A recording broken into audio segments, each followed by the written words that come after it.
उपेंद्र पाठक उर्फ पप्पू बाबा जिंदाबाद जिंदाबाद जिंदाबाद। बिंदा पंचायत के जलसा जिंदाबाद जिंदाबाद जिंदाबाद। मोटरसाइकिल छाप जिंदाबाद जिंदाबाद जिंदाबाद। उपेंद्र पाठक उर्फ पप्पू बाबा जिंदाबाद जिंदाबाद जिंदाबाद।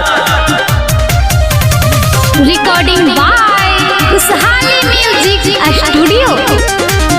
अब की चुनाव के बहल है कई हौआ जी, बहल है कई हौआ जी। अब की चुनाव के बहल है कई हौआ जी। झांसा में केहू के ना आई होंगे चाची।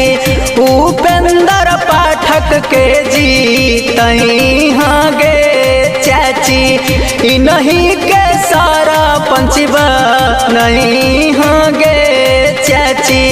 बिंदा पंचायत से खड़ा होथिन पप्पू बाबा। मोटरसाइकिल छपाई न करनी सान गे चाची।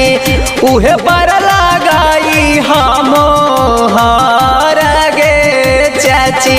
उपेंद्र पाठक उर्फ पप्पू बाबा जिंदाबाद जिंदाबाद जिंदाबाद। बिंदा पंचायत के जनता जिंदाबाद जिंदाबाद जिंदाबाद। मोटरसाइकिल छाप जिंदाबाद जिंदाबाद जिंदाबाद। उपेंद्र पाठक उर्फ पप्पू बाबा जिंदाबाद जिंदाबाद जिंदाबाद। रिकॉर्डिंग बाय खुशहाली म्यूजिक स्टूडियो। बिंदा पंचायत में करथुन नया जी। गरीब बेसहारा के होथुन सहाय जी, होथुन सहाय जी। बिंदा पंचायत में करथुन नया जी।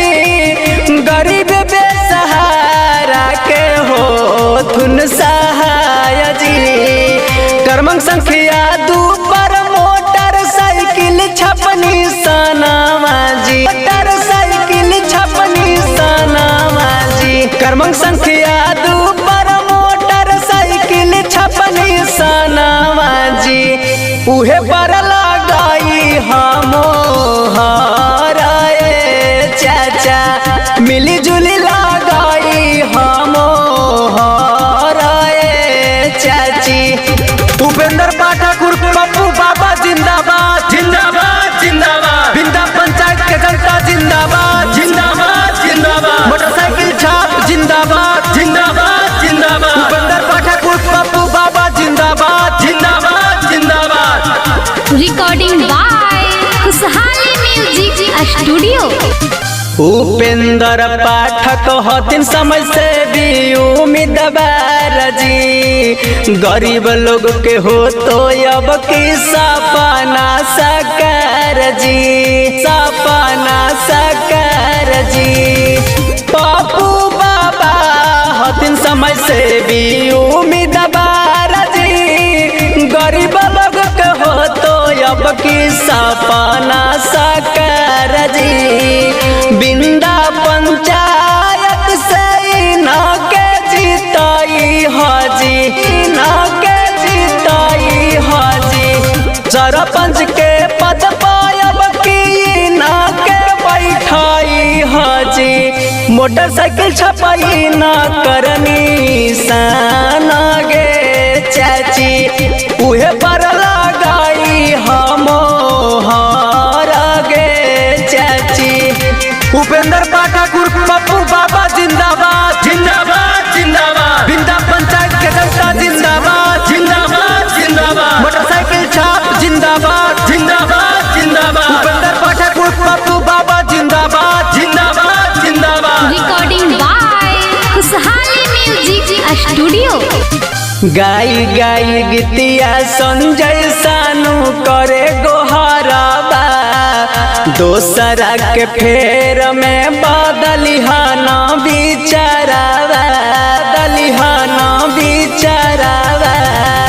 गाई गाई गीतिया संजय सानू करे गोहाराबा। दोसरा के फेर में बदलिहाना बिचारावा। उपेंद्र पाठक के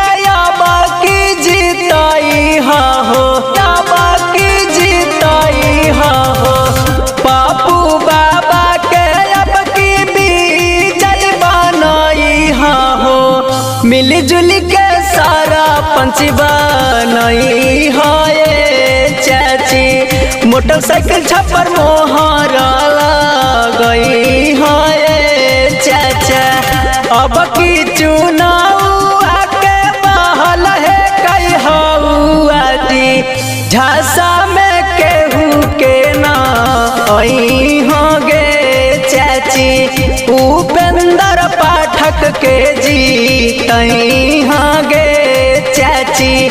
इन्हीं के सारा पंचबा नहीं होगे चाची, बिंदा पंचायत से खड़ा होथिन पप्पू बाबा, मोटरसाइकिल छपई न करनी सान गे चाची, उहे